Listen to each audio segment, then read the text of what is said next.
నమస్తే, welcome to I dream. నేను మీ నందు. ఇవాళ మనతో పాటు స్టూడియోలో ఉన్నారు ఇస్కాన్ టెంపుల్ నుంచి ప్రణవానంద దాస్ గురూజీ గారు. నమస్తే గురూజీ. నమస్కారం అండి. గురూజీ ఎలా ఉన్నారు? బాగున్నా, మీరు ఎలా ఉన్నారు? నేను కూడా చాలా బాగున్నాను. గురూజీ, మరణం అనేది దైవ నిర్ణయం అని అంటారు. మరి మరణం దైవ నిర్ణయం అయినప్పుడు చాలామంది బలవంతంగా సూసైడ్ చేసుకోవడం ఇలాంటివి కూడా జరుగుతాయి. సో అది కూడా దైవ నిర్ణయం అని అనుకోవచ్చు. యాక్చువల్గా అండి, దైవ నిర్ణయం ఏంటి అని అంటే మనకొక జీవితాన్ని ఇవ్వడం స్వామి నిర్ణయిస్తారు. దేనివల్ల నిర్ణయిస్తారు అని అంటే ఆయన అంతటా ఆయన నువ్వు ఇలా ఉండాలి, నువ్వు ఈ కలర్లో ఉండాలి, నువ్వు ఇలా హెయిర్ ఉండాలి అని నిర్ణయించరు. మన యొక్క పూర్వజన్మ సుకృతం లేదా ఫలం ఏదైతే ఉంటుందో దాన్ని బట్టి మెటీరియల్ నేచర్ మనకు ఒక శరీరాన్ని ఇస్తుంది. నువ్వు ఇలా ఉంటావు, నువ్వు ఇలా ఉంటావు అని మనకి ఇస్తుంది అనమాట.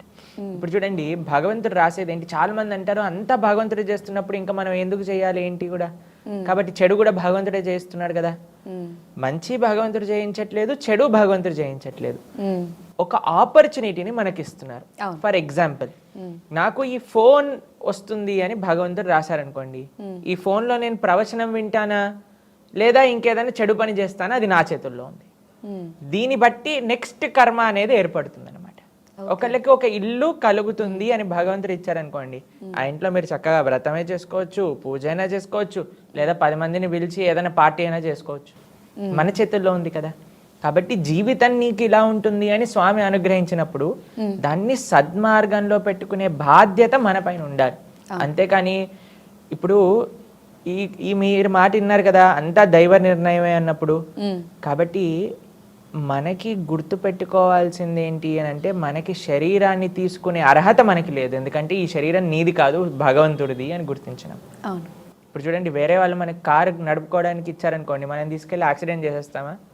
ఎంతో జాగ్రత్తగా ఉండాలి, ఎందుకంటే మనది కాదు అని తెలిసినప్పుడు. అలానే మన శరీరం, మన జన్మ అంతా కూడా భగవంతుడు మనకు అనుగ్రహించింది.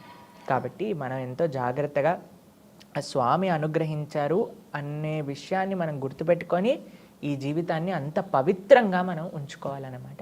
అప్పుడే మనకి అనుగ్రహం వస్తుంది. మీకు ఒక విషయం చెప్తాను. శాస్త్రంలో సూసైడ్ మీరు అన్నట్టుగా అది అన్నిటికంటే గొప్ప, చాలా పెద్ద మహాపాపం కింద లెక్కించారనమాట. ఎవరైనా సూసైడ్ చేసుకుంటే, ఏ పాపంతో అయితే సూసైడ్ అంటే ఏ కష్టంతో, చాలా మంది చెప్తుంటారు కదా కష్టం వల్ల అని, అది కొన్ని లక్షల కోట్ల రెట్లు అయ్యి మళ్ళీ మన దగ్గరికి వస్తుంది. కాబట్టి ఇప్పుడు అనుభవిస్తావా, మళ్ళీ దాన్ని అన్ని లక్షల కోట్ల రెట్లు అయ్యాక మళ్ళీ దాన్ని ఫేస్ చేయగలుగుతావా అనేది గుర్తుపెట్టుకోవాలి. కాబట్టి అస్సలు సూసైడ్ అనే ప్రస్తావన మన మనసులోకి రాకూడదు. ఎందుకో మీకు ఒక విషయం చెప్తాను. ఇప్పుడు మనకి ఒక ఈ కష్టం ఉందండి మాకు అని అనుకుంటారు. ప్రతి ఒక్కళ్ళ జీవితంలో కష్టాలు వస్తాయి కదండి. ఎవరైనా చెప్తారా కష్టం లేకుండా మేము మొత్తం పుట్టినప్పటి నుంచి హ్యాపీగా ఉన్నాం, పుట్టంగానే ఏడుస్తామా? కాబట్టి ఈ ప్రపంచం దుఃఖాలయం, అశాశ్వతం అని అంటారనమాట. ఇక్కడ ఈ nothing is permanent in this world, everything is temporary. ఒక విషయం అంటే ఏదైనా సరే మనం టెంపరీ నేచర్ మనం ఈ ప్రపంచంలో చూస్తుంటాం అనమాట. ఒక రిలేషన్షిప్ టెంపరీ. ఇప్పుడు నేను బెస్ట్ ఫ్రెండ్ అంటారు, మళ్ళీ వచ్చే సెమిస్టర్కి వీడు మాట్లాడుకోరు అనమాట. అవును. లేదా ఎక్కడైనా మనం ఉంటున్న ఒక ప్రదేశంలో ఉంటున్నాం, ఇక్కడ ఇప్పుడు నేను హైదరాబాద్లో ఉంటున్నాను అనుకున్నాను, తర్వాత నేను చెన్నై చదువుకోవడానికి వెళ్ళిపోయా, దాని తర్వాత ముంబైలో ఆశ్రమంలో ఉంటున్నా. కాబట్టి nothing is permanent in this world అనమాట. కానీ ఎప్పుడైతే ఆ పర్మనెంట్గా మనం అనుకుంటూ ఉన్నామో, ఎప్పుడైతే చేంజ్ వస్తుందో అప్పుడు మనకి మనసులో బాధ, కంగారు, భయం అనేది కలుగుతూ ఉంటుంది అనమాట. కానీ ఇది జస్ట్ టెంపరీ. ఏది టెంపరీ కానప్పుడు ఈ కష్టం కూడా టెంపరీ కాదు. అర్థమవుతుంది కదా మీకు? ఏది టెంపరీ కాదన్నప్పుడు సుఖము టెంపరీయే, అలానే ఇది కష్టము కూడా టెంపరీయే. ఇది గుర్తుపెట్టుకోవాలి మనం ఎప్పుడైనా సరే. కాబట్టి ఎప్పుడైతే మనకి సుఖం ఎలా వచ్చి మనం ఆనందంగా ఉన్నామో, అలానే దుఃఖం కూడా వస్తుంది. కొన్ని రోజుల తర్వాత దుఃఖం కూడా పోతుంది. కానీ దానికి మనం అడ్వర్స్ అవ్వాల్సిన అవసరం లేదు. వచ్చినప్పుడు బాధ వేస్తుంది, ఒప్పుకుంటాను, కానీ కొద్దిగా మనం ఓపిక పట్టుకోవాలంటే. గురూజీ, చాలామంది దేవాలయాలు అంటే ముఖ్యంగా ఎక్కువ డొనేషన్లు వస్తున్నాయి, అదొక బిజినెస్లా అయిపోయింది అని అంటారు. అసలు దీన్ని మనం ఎలా తీసుకోవచ్చు? అంటే దేవాలయాలకు వచ్చే ఫండ్స్ కానివ్వండి, ఇవి ఒక ఆధ్యాత్మికంగా మనం డెవలప్ అవుతుంది అనుకోవచ్చా, లేకపోతే ఇది ఒక బిజినెస్ అని అంటారు? భగవంతుడికి మనం మన యొక్క సంపాదనలో భగవత్ సేవగా, భగవంతుడి యొక్క సేవ అంటే ఇప్పుడు చూడండి, ఆలయంలో సపోజ్ మా ఆశ్రమానికి ఎవరైనా డొనేషన్ ఇచ్చారనుకోండి, దాన్ని మేము ఎలా యూజ్ చేస్తాం? గోవులకి యూజ్ చేస్తాం. 100 పైగా గోవులు ఉన్నాయి అక్కడ. ఆ గోసేవకి యూజ్ చేస్తాం. లేదు భగవంతుడి యొక్క ఆరాధన, ఒక వ్యవస్థ, ఆలయ వ్యవస్థ అంటే భగవంతుడికి నైవేద్యాలు, అలంకరణలు, ఉత్సవాలు ఎన్ని కావాలి. తర్వాత వచ్చిన భక్తులందరికీ ప్రసాదాలు పెట్టాలి. దాంతోపాటు మా ఆశ్రమంలో ముంబైలో ఏదైతే మేము ఎక్కడైతే ఉంటామో గోవర్ధనిక విలేజ్లో, అక్కడ నుంచి చుట్టుపక్కల ఉండే గ్రామాలలో ఆదివాసీ తాండాలలో ఎవ్వరూ కూడా ఆకలితో పడుకోకూడదు అనే మనం ఒక సంకల్పం చేసుకున్నాం అనమాట. కాబట్టి వచ్చిన డొనేషన్లన్నీ కూడా వాళ్ళందరికీ ఫ్రీగా ప్రసాదాన్ని పంచిపెట్టడంలో, తర్వాత ఎంత పెద్ద వ్యవస్థ, ఆలయాన్ని మెయింటైన్ చేయటం. ఒకళ్ళు ఇంట్లో అండి 4 ఉన్న ఇంటికి ఎంత ఖర్చు అవుతుందండి ఇప్పుడు చెప్పండి. నెల తిరిగేసరికి ఎంత ఖర్చు అవుతుంది. 4 ఉన్నారు ఒకళ్ళు ఇంట్లో అంటే. అలాంటిది ఒక ఆలయం అని అంటే వందల వేల మంది ఇన్వాల్వ్ అయిన ఒక వ్యవస్థ.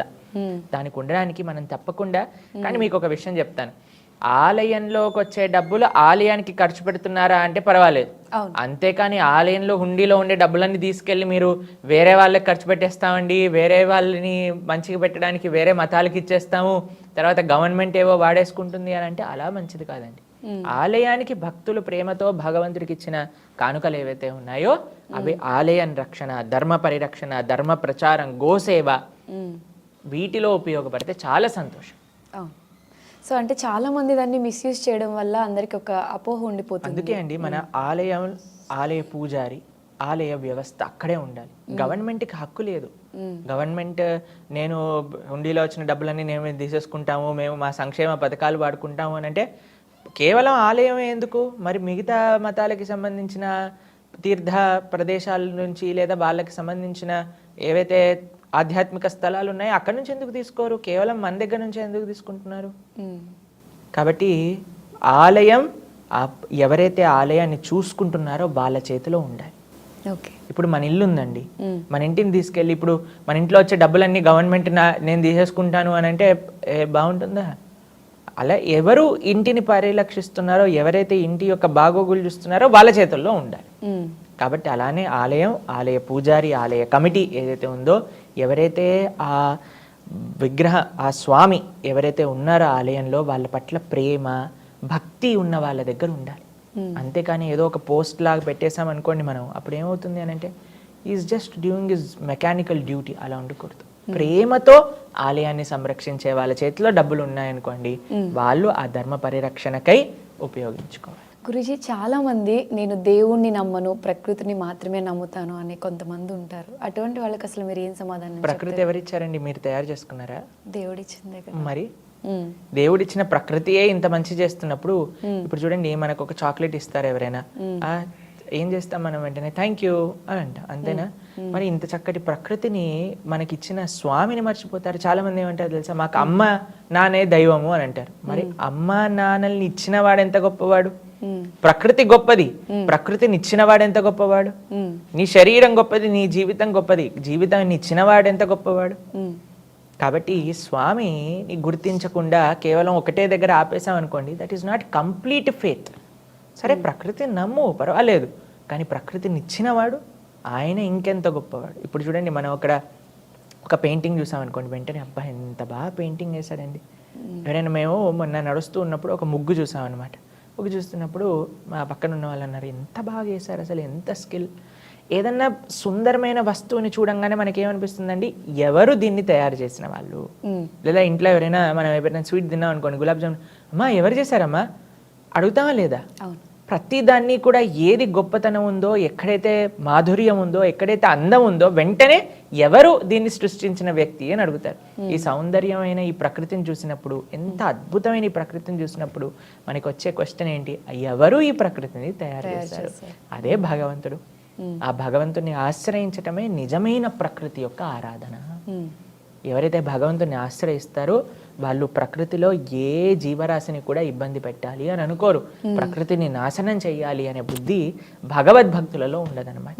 కాబట్టి అందుకే మన శాస్త్రం complete wholesome way of respecting ప్రకృతి ఈజ్ రెస్పెక్టింగ్ గాడ్. ఆ విధంగా ఉపదేశం చేశారు. గురూజీ, ఇప్పుడు చాలా వృద్ధాశ్రమాలు ఎక్కువగా పెరిగిపోతూ ఉన్నాయి. అంటే చిన్నప్పుడు పిల్లల్ని ఎంత ప్రేమగా పెంచిన పేరెంట్స్ పెద్ద అయిన తర్వాత పిల్లల దగ్గర నుంచి ఆ ప్రేమను పొందలేకపోతున్నారు. అంటే పెళ్ళయి ఒక సెపరేట్ లైఫ్ రాగానే పేరెంట్స్ని మర్చిపోతున్నారు. అంటే అసలు ఇప్పుడున్న జనరేషన్లో పిల్లల్ని ఎలా పెంచాలి అంటే? కేవలం ప్రేమతో పెంచటం ముఖ్యం కాదండి, బాధ్యతగా పెంచటం ముఖ్యం, ఉమ్, ధార్మికంగా పెంచటం ముఖ్యం. ఉమ్, మనకి ఈ మధ్య చాలా మంది తల్లిదండ్రులు మాకు ఫోన్ చేసి మా పిల్లలు మా మాట వినట్లేదండి అని అంటారు. ఎందుకు అని అంటే గారాబం ఎక్కువగా అయిపోయింది. ఎందుకంటే చిన్న పిల్లవాడు మేము చూస్తామండి, చిన్న చిన్న పిల్లలు వాళ్ళకి ఫోన్లో ఎలా యూట్యూబ్ ఆన్ చేయొచ్చు, ఎలా పాస్వర్డ్ తీయొచ్చు, ఎలా వాళ్ళకి కావాల్సింది సెలెక్ట్ చేసుకొని చూడొచ్చు, గేమ్స్ డౌన్లోడ్ చేసుకోవచ్చు, ఎలా ఆడచ్చు, ఎలా పేమెంట్స్ చేయొచ్చు, మొత్తం తెలుస్తాయి. ఉమ్, కాబట్టి చిన్నప్పటి నుంచి మనకి వాళ్ళకి ఒక బ్యాడ్ ఎక్స్పోజర్. ఏదో మనం ప్రశాంతంగా ఉంటాం, చాలామంది ఏం చేస్తారో తెలుసా అండి, ఇప్పుడు ఫోన్ ఇచ్చేస్తే వాడి గోల్లో ఉంటారు, మేము ప్రశాంతంగా ఉండొచ్చు అని అనుకుంటారు. ఉమ్, కానీ అది పిల్లల్ని పాడు చేస్తుంది. ఇది చాలా జాగ్రత్తగా అందరూ గుర్తుపెట్టుకోవాల్సిన విషయం ఏంటి అని అంటే, కేవలం పిల్లల్ని పెంచటం కాదండి, ధార్మికంగా పెంచటం. ఎలాంటి విత్తనం మనం నాటుతామో అలాంటి మొక్కే వస్తుంది. అవును. కాబట్టి మొక్క పెరిగాక ఓ నా కాకరకాయ వద్దు అని అంటే, కాకరకాయ విత్తనం వేసావు నువ్వు, మరి కాకరకాయ చెట్టు వస్తుంది కదా. పెద్దగయ్యాక అందరూ వృద్ధాశ్రమాల్లో పంపించేస్తున్నారంటే మరి మీరు చిన్నప్పటి నుంచి నేర్పించింది ఏంటి? రాముడి గురించి చెప్పారా, కృష్ణుడి గురించి చెప్పారా అంటే లేదండి, మేమంతా కూడా సినిమాలలో ఆ హీరో ఈ హీరో గురించి చెప్పాము ఉమ్, అని అన్నప్పుడు వాళ్ళు మళ్ళీ అలానే తయారవుతారు కదా.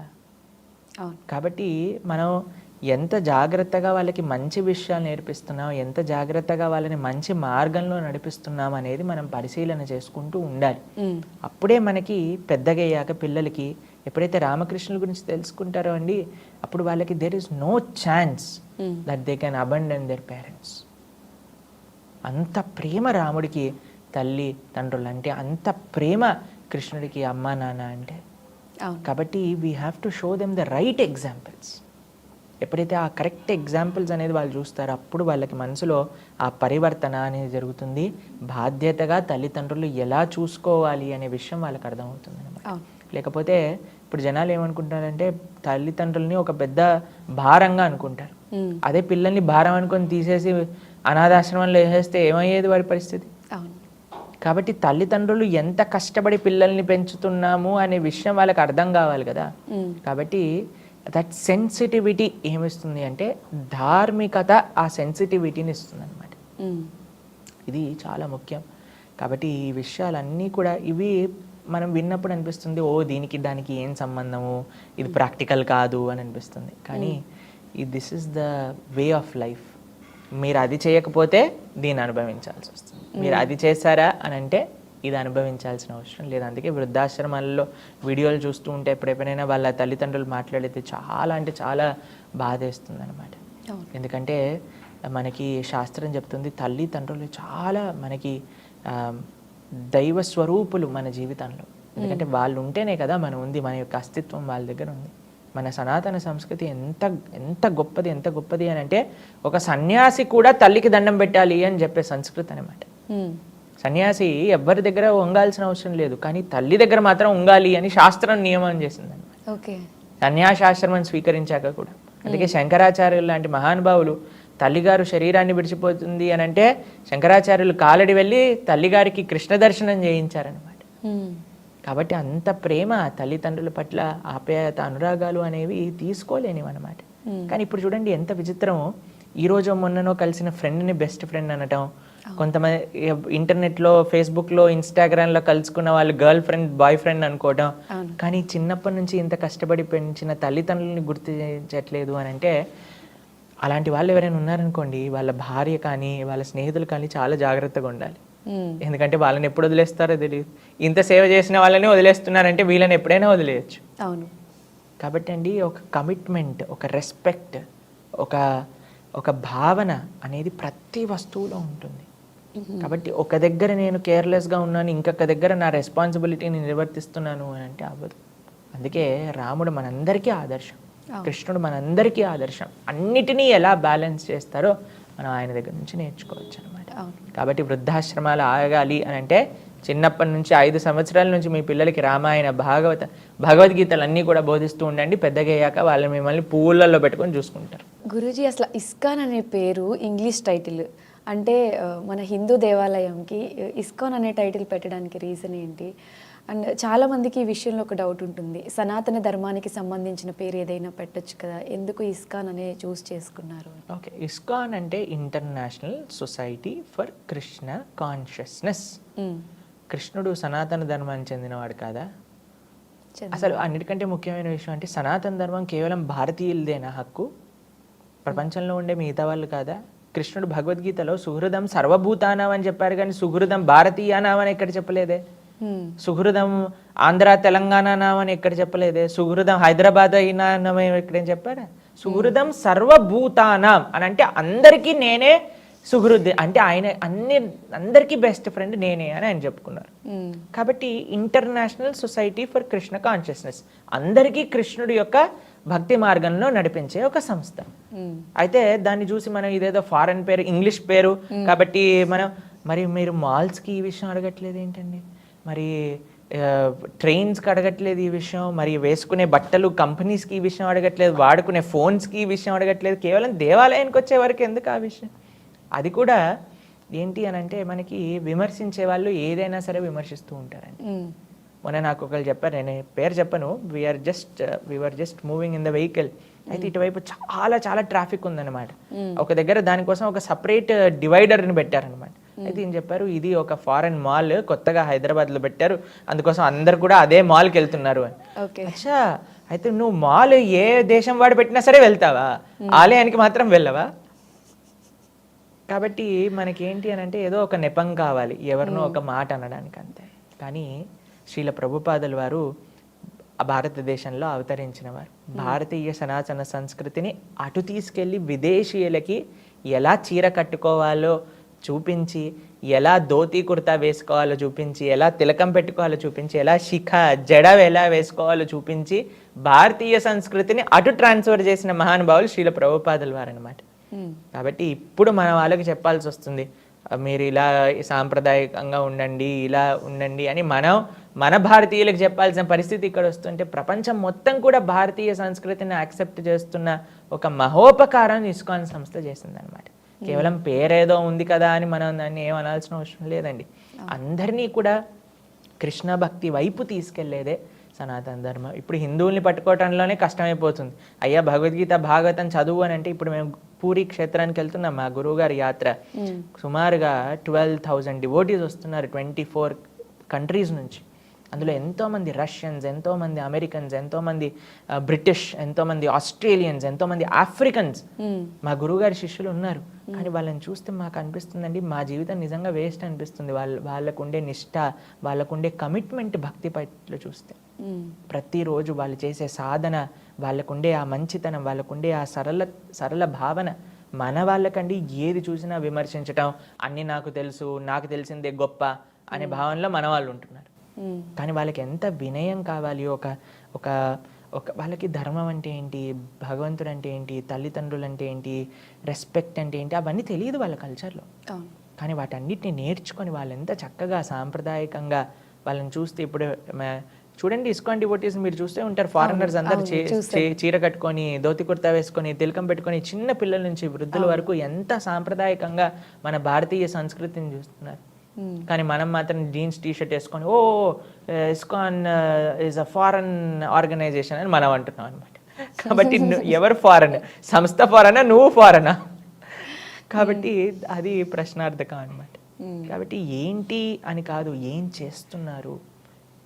ప్రభుపాదుల వారు ఇస్కాన్ ఎందుకు ఆ పేరు ఇచ్చారు అని అంటే, అందరికీ కూడా కృష్ణుడు పిత, అందరికీ కూడా సనాతన ధర్మమే మార్గము అని చెప్పేటట్టుగా అందరినీ కూడా ఆ యొక్క కృష్ణుడి యొక్క ధర్మ మార్గంలో నడిపించడానికి న్యూయార్క్లో స్థాపన చేశారనమాట.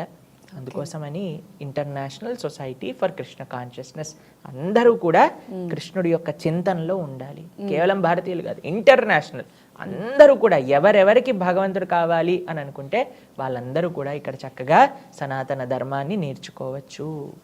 అది ఇస్కాన్ అంటే.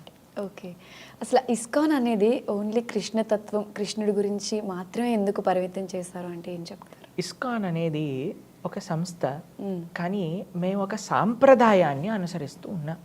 ఏంటి ఆ సాంప్రదాయం అంటే బ్రహ్మమధ్వ గౌడీయ వైష్ణవ సాంప్రదాయం. మనకి తెలుసు మన భారతదేశంలో వివిధ సాంప్రదాయాలు ఉన్నాయన్నమాట. శ్రీ వైష్ణవ సాంప్రదాయం అని, మనకి మధ్వ సాంప్రదాయం అని, అలానే కుమార సాంప్రదాయం అని. అందులో బ్రహ్మమధ్వ గౌడీయ వైష్ణవ సాంప్రదాయం కూడా ఒక సాంప్రదాయం.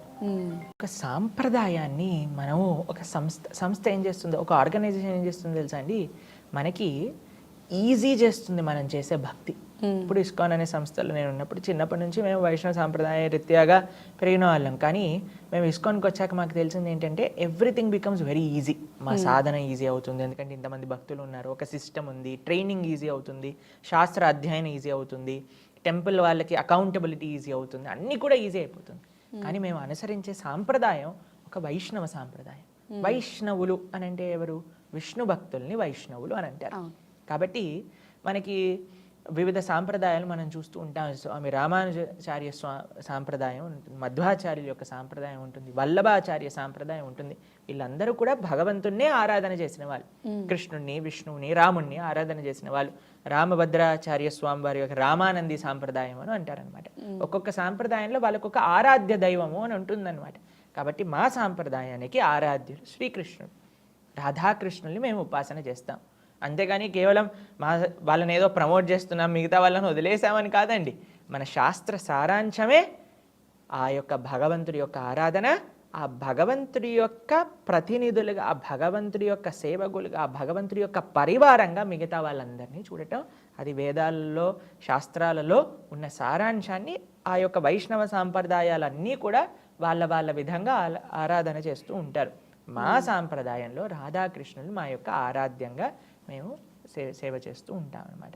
అంతేగాని మిగతా వాళ్ళందరినీ దూషిస్తాం, వాళ్ళు లేరు వీళ్ళు లేరు అని వేరే వాళ్ళు మాట్లాడినట్టుగా మనం మాట్లాడమను. వేరే మతాలలో ఉండేవాళ్ళు అందరినీ రెస్పెక్ట్ ఇస్తాం. అందరూ కూడా భాగవతం ఏం చెప్తుందో తెలుసా అండి? యతో తరోర్మూల నిశేషనేన. మీరు ఎప్పుడైనా చెట్లకు నీళ్ళు పోస్తారా? ఎలా పోస్తారు? మీరు ఎక్కడ పోస్తారు చెట్లకు నీళ్ళు? ఇంట్లో ఉన్నప్పుడు. ఎక్కడ చెట్టుకి ఎక్కడ పోస్తారు? చెట్టు మొదల్లో పోస్తారా లేదా పువ్వుకి, కాయకి, ఆకుకి వేస్తారా? మొదల్లో పోస్తే మొత్తం చెట్టుకి నీళ్లు శక్తి అందుతుంది కదా. అలానే ఆ భగవంతుడి యొక్క సేవ చేస్తే మిగతా దేవీ దేవతలందరి సేవ కూడా ఆ సేవలోనే కలుగుతుంది అని భాగవతం మనకు ఉపదేశం చేస్తుంది అనమాట. అందుకే మనం భగవంతుడి యొక్క సేవ చేస్తాం. మిగతా దేవీ దేవతలందరికీ కూడా ఆ భగవంతుడి యొక్క పరికరాలే కాబట్టి అందరికీ ఆ యొక్క సేవ అనేది లభిస్తుంది అనమాట. కాబట్టి ఎవరిని మనం వదిలేయట్లేదు, అందరినీ ఇంక్లూడ్ చేసి భగవంతుడి లోపలనే ఆరాధన చేస్తున్నారు. గురుజీ, శ్రీల ప్రభుపాద గురించి అసలు మీరేం చెప్తారు? శ్రీల ప్రభుపాదులు వారు ఇస్కాన్ సంస్థాపకాచార్యులు, అభయ చరణారవింద భక్తి వేదాంత స్వామి. ఆయన బెంగాల్ రాష్ట్రంలో కోల్కతాలో ఆవిర్భవించారనమాట. చిన్నప్పటి నుంచి వాళ్ళ నాన్నగారు గౌర్మోహన్ డే అని ఎంత ఆధ్యాత్మికంగా ప్రభుపాదులు వారిని పిలిచారు. చిన్నప్పటి నుంచి ఎంతో మంది భక్తుల్ని, సాధువుల్ని వాళ్ళ ఇంటికి తీసుకొస్తూ ఉండేవారు. ప్రభుపాదులు వారు అందరికీ కూడా ప్రసాదాన్ని నివేదన చేస్తూ ఉండేవారు. చిన్నప్పటి నుంచి ఎంత ఆధ్యాత్మికం అంటే వాళ్ళ నాన్నగారి దగ్గర నుంచి రాధాకృష్ణుని యొక్క సేవ ఎలా చేయాలి, ప్రతిరోజు న్యూస్ పేపర్ రంగానే పూరికి ఎప్పుడు ట్రైన్ ఉంది అని టైం టేబుల్ చూస్తూ ఉండేవారు అనమాట. వాళ్ళకి పూరి క్షేత్రానికి ఎప్పుడెప్పుడు వెళ్ళాలి అని ఆ మక్కువ ఉండేది. అయితే వాళ్ళ ఆచార్యుల్ని, వాళ్ళ గురువులని కలిసినప్పుడు ఆయన చెప్పారు, మీరు ఇంగ్లీష్ చదువుకున్నారు కాబట్టి ఈ కృష్ణ భక్తి తత్వాన్ని ప్రపంచం మొత్తం కూడా మీరు ప్రచారం చేయాలి అని ఒక ఆదేశం ఇచ్చారనమాట.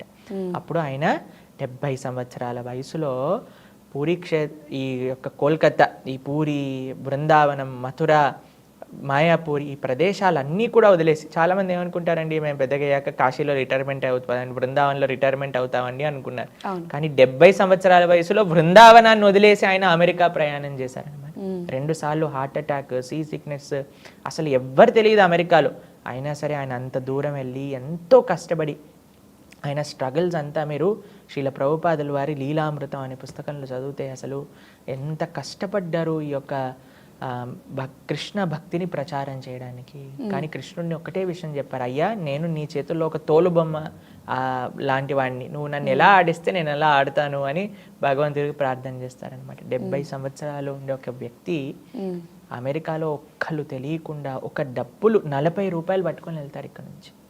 అలాంటిది ఆయన మళ్ళీ భారతదేశానికి తిరిగి వచ్చే లోపల 10 సంవత్సరాల్లో 108 ఆలయాలు స్థాపన చేసి 10,000 మంది భక్తుల్ని కృష్ణ భక్తి మార్గంలో ముందుకు తీసుకెళ్తూ ఉన్నారనమాట. కాబట్టి ఆయన కృష్ణ శక్తి సంభూతులు అనడానికి ఎటువంటి ఆశ్చర్యము లేదనమాట. కాబట్టి అంత గొప్ప ప్రభుపాదుల వారి యొక్క అద్భుతమైన ఒక తన ఆచార్యులకి, గురువులకి తానిచ్చిన గిఫ్టే ఈ యొక్క ఇస్కాన్ సంస్థ అనమాట.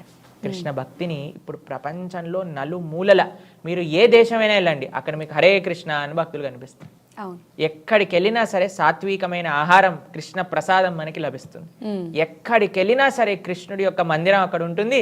ఆ కంట్రీలో ఉండే వాళ్ళు చక్కగా ఆ కృష్ణుడి యొక్క సేవ చేసుకుంటూ ఉంటారు. గురూజీ, ప్రపంచంలో ఏ ఒక్క వ్యక్తి కూడా ఆకలితో పడుకోకూడదు అనేది ఇస్కాన్ మెయిన్ మోటో. మరి దీన్ని ఫర్దర్గా డెవలప్ చేయడానికి అంటే మీరేమేమి తీసుకుంటారు? చాలా విశేషమైన ఒక స్కీమ్స్ ద్వారా ఇస్కాన్ ప్రయత్నిస్తూ ఉంటుంది. అన్నామృతం, అక్షయ పాత్ర, చాలా కృష్ణ భక్తులు, ఎన్నో ఆర్గనైజేషన్స్ చెందిన వాళ్ళందరూ కూడా కలిసి దీనికోసమని ప్రయత్నిస్తూ ఉన్నాం. కోవిడ్లో ప్రతిరోజు కూడా 5 లక్షల మందికి, కేవలం ఢిల్లీలో 5 లక్షల మందికి పైగా ప్రసాదాన్ని సమర్పణ చేశారన్నమాట ఫుడ్ రిలీఫ్కి. దానికి చాలా మంది గవర్నమెంట్ వైపు నుంచి, సెంట్రల్ గవర్నమెంట్ వైపు నుంచి ఎంతో అప్రిసియేషన్ దక్కింది.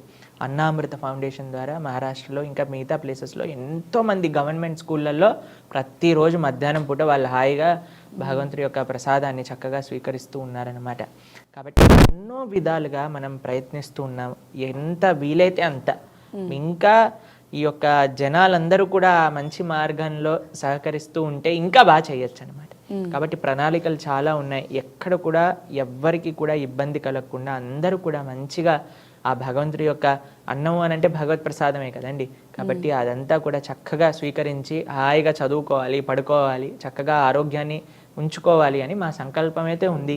చాలా చాలా ప్రోగ్రామ్స్ ద్వారా, స్కీమ్స్ ద్వారా, టెంపుల్ ఫుడ్ రిలీఫ్ ఫండ్స్ ద్వారా, టెంపుల్ ప్రసాదం డిస్ట్రిబ్యూషన్ ద్వారా, అన్నామృత, అక్షయ పాత్ర, ఎన్నో ప్రోగ్రామ్స్ ఉన్నాయి చెప్పాలి అని అనుకుంటే. ప్రపంచవ్యాప్తంగా ఆ యొక్క సాత్వికమైన ఆహారాన్ని డిస్ట్రిబ్యూట్ చేస్తూ ఉన్నారు. అందరూ కలిస్తే ఇంకా బాగా చేయొచ్చు, ఇంకా ఎక్కువగా చేయొచ్చు అంటారు. ఓకే గురూజీ, అసలు గోసేవ విషయంలో విదేశాల్లో చైతన్యం తీసుకురావడానికి అసలు ఇస్కాన్ ఎటువంటి? ఇస్కాన్ అంటేనే గోసేవ. ఇస్కాన్ ఆలయానికి, ప్రతి ఆలయానికి కూడా ఒక గోశాల ఉంది. మా ఆశ్రమంలో 100కి పైగా గోవులు ఉన్నాయి. కేవలం భారతదేశంలో కాదు, ఎన్నో మీరు ఇప్పుడు ఈ మధ్య మన హంగేరీలో కృష్ణా వ్యాలీ అని ఒక వీడియో వైరల్ అయింది. చాలా మంది మాకు పంపిస్తూ ఉంటారనమాట. అక్కడ ఎక్కడైనా సరే కృష్ణుడు ఎక్కడైతే ఉంటాడో గోవులు అక్కడ ఉంటాయి. ఆ గోవులకి సేవ అనేది జరుగుతుంది. మీకు వెస్టర్న్ కంట్రీస్లో అహింస అని ఒక కాన్సెప్ట్ ఉంటుందన్నమాట. మిల్క్ వెస్టర్న్ కంట్రీస్లో ఏం చేస్తారంటే పైప్ పెడతారు ఆ యొక్క ఆవుకి. అది పైప్ అంతా కూడా పాలని తీసేస్తూ ఉంటుందన్నమాట. ఎప్పుడు పాలైపోతుందో తెలియదు. ఆ పైప్ నడుస్తూ ఉంటుంది కాబట్టి ఆవు యొక్క రక్తం కూడా అందులో వచ్చేస్తూ ఉంటుందన్నమాట. కానీ ఈ యొక్క ఇస్కాన్ గోశాలలో కంప్లీట్గా వాళ్ళకి సేవ చేస్తూ అహింస మిల్క్, అహింస ఘీ దొరికే కేవలం ఒక ప్రదేశం ఇస్కాన్లో ఉండే ఫార్మ్స్, అమెరికాలో లేదా ఆస్ట్రేలియా, ఎక్కడైనా సరే. కాబట్టి గో సంరక్షణ, వచ్చే వాళ్ళందరికీ కూడా గోవులంటే ఎంత ముఖ్యం, ఎలా అందరి ప్రాణుల్ని కూడా మనం రెస్పెక్ట్ చేయాలి, అందరికీ సేవ భావనతో ఉండాలి, కానీ ఏ ప్రాణిని ఎక్స్ప్లాయిట్ చేయకూడదు అనే ఒక ఎడ్యుకేషన్, ఒక ప్రచారం మన అందరం కూడా చేస్తున్నాం. అలా ఎంతో మంది మీరు చూస్తూ ఉంటారు ఇంటర్నెట్లో వీడియోస్, అందరూ వెస్టర్నర్స్ అందరూ గోసేవ చేస్తూ, ఆవుని శుభ్రం చేస్తూ, పాలు బ్రతుకుతూ ఇలా ఉంటారు. కాబట్టి న్యాచురల్ జీవనం, simple living, high thinking is the way of life. అవును గురూజీ, ప్రపంచం సాత్విక ఆహారం తీసుకునే విధానం అవగాహన అసలు ఎలా కల్పిస్తారు? మాకు ఇస్కాన్లో మీరు వచ్చారనుకోండి, సాత్వికమైన ఆహారమే మీకు ఎక్కడైనా దొరుకుతుంది. గోవిందాస్ రెస్టారెంట్ అయినా, మా ఆలయం ప్రసాదమైనా, ఎక్కడ ఆలయంలోనైనా సరే మనకి సాత్వికమైన ప్రసాదమే దొరుకుతుంది. ఎందుకు అని అంటే సాత్వికమైన ప్రసాదం, సాత్వికమైన ఆహారమే మనందరికీ మంచిది. ఆరోగ్యరీత్యా, మానసికంగా, సామాజికంగా, ప్రకృతి పరంగా, ఆధ్యాత్మికంగా ఏ విధంగా చూసినా సాత్వికమైన ఆహారమే మనకి మంచిది. కాబట్టి ఇస్కాన్ డివోటీస్ ఎక్కడైనా సరే, ఏ వైష్ణవ ఆలయానికి వెళ్ళినా సరే మనకి సాత్విక ప్రసాదం అనే లభిస్తూ ఉంటుంది. చాలా మంది అడుగుతారు సాత్విక ఫుడ్ అంటే వాట్ ఈస్ సాత్విక్ ఫుడ్ అని అడుగుతూ ఉంటారు అనమాట. సాత్విక ఫుడ్ అంటే ఎటువంటి జీవహింస లేనిది. దాని తర్వాత మన శాకాహారంలో కూడా కొన్ని రాజసీక, తామసీక వస్తువులు ఉన్నాయన్నమాట. సపోజ్ అనియన్స్ అండ్ గార్లిక్, ఉల్లిపాయలు, ఎల్లిపాయలు. కాబట్టి ఇవన్నీ లేకుండా ఏదైతే శరీరానికి మంచిదో, మనసుని కూడా ఆధ్యాత్మిక వైపు తీసుకెళ్లే పదార్థాలని సాత్విక ఆహారము అని అంటాం.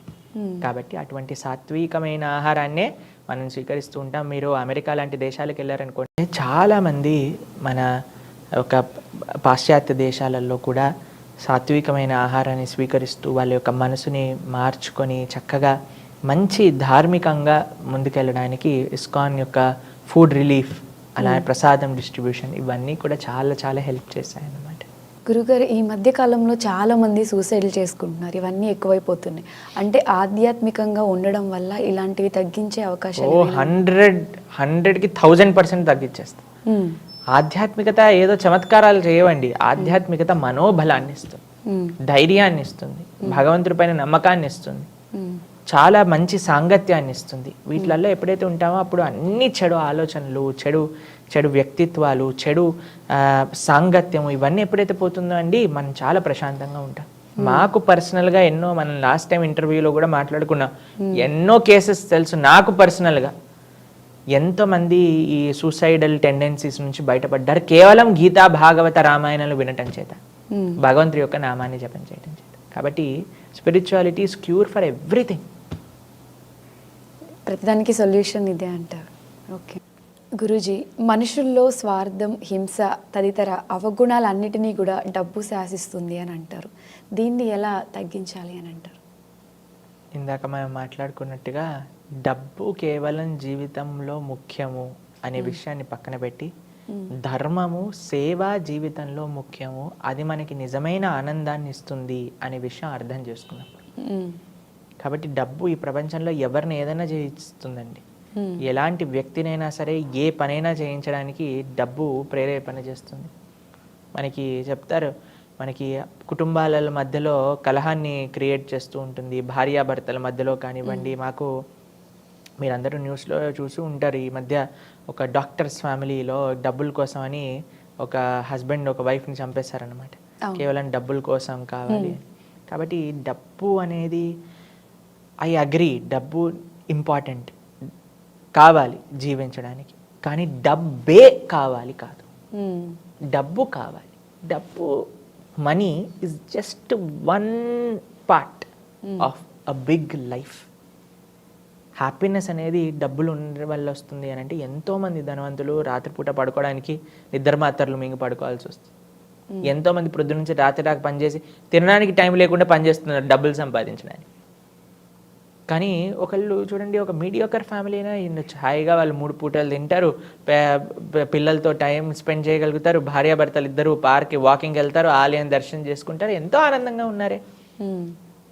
కాబట్టి ఆనందం, డబ్బు ఈ రెండు వేరే వేరే, రెండింటిని మిక్స్ చేయకూడదు. అన్నిటికంటే ముఖ్యం ఏంటి అని అంటే, ఈ డబ్బే జీవితంలో ముఖ్యము అన్న వాళ్ళకి ఇవన్నీ కూడా చేయాల్సి వస్తుంది. మీరు చెప్పేటట్టుగా హింస, ఈర్ష, ద్వేషము, కాంపిటీషన్ ఇవన్నీ వస్తాయి అన్నమాట.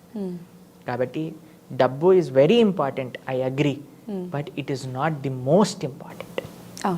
ఈ విషయం తెలుసుకుంటే కొంచెం పీస్ ఆఫ్ మైండ్ ఉంటుంది.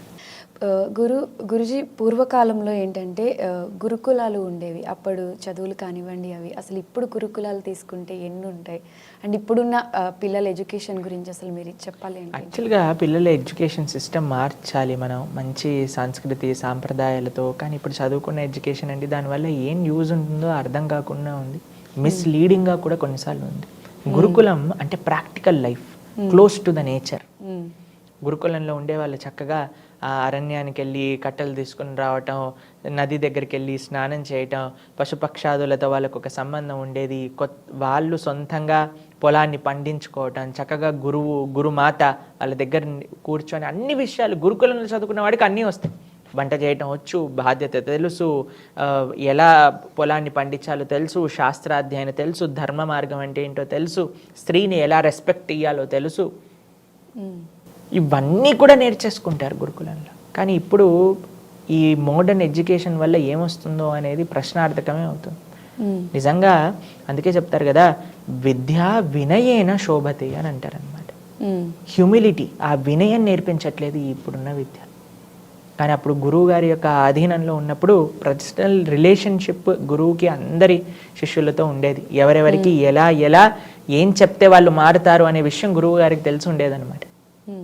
కానీ ఇప్పుడు టీచర్లు ఏమనకూడదు పిల్లల్ని, తెలుసు కదా, స్కూల్లో గట్టిగా తిట్టినా కొట్టితే ఇంకా స్కూల్ నుంచి తీసేస్తారనమాట. అంటే కేవలం కొట్టి నేర్పించాలి అని మేము చెప్పట్లేదండి, కానీ క్రమశిక్షణ అవసరం. కాబట్టి ఆ యొక్క ఇప్పుడు పిల్లల లోపల అది నశిస్తూ ఉంటుంది. అటు టీచర్స్ కూడా మెకానికల్గా they are doing their job. కానీ గురుకులం ఒక వ్యవస్థ టీచర్ స్టూడెంట్ని ఒక అనుసంధానం, ఒక రిలేషన్షిప్తో, ఒక గౌరవంతో, ఒక రెస్పెక్ట్తో ఇద్దరిని దగ్గర తీసుకొచ్చే ఒక వ్యవస్థ ధార్మికంగా భగవంతుడు, శాస్త్రము, ధర్మము కేంద్రంగా సమాజాన్ని మొత్తం కూడా ఉద్ధరించే విధంగా గురుకులంలో నుంచి బయటకు వచ్చే పిల్లవాడు నిలబడతారనమాట. కాబట్టి అటువంటి గురుకులాలు ఇంకా మనందరి యొక్క ఇంట్రెస్ట్. ఇప్పుడు గురుకులం పెడితే ఉందండి పిల్లలు రాకపోతే, తల్లిదండ్రులకి ఇప్పుడు ఏం కావాలి, పిల్లవాడు ఐఐటీలోకి వెళ్ళాలి, జాబ్ రావాలి, మనకి ఏ ఎంఎన్సీలో చదువు చెప్పిస్తే సరిపోతుంది, ఇది చేయాలి, అమెరికాలో సెటిల్ అవ్వాలి, అంతే. కాబట్టి ఎక్కడ తల్లిదండ్రులు ధర్మం గురించి ఆలోచిస్తున్నారు, దేశం గురించి ఆలోచిస్తున్నారు, సమాజం గురించి ఆలోచిస్తున్నారు.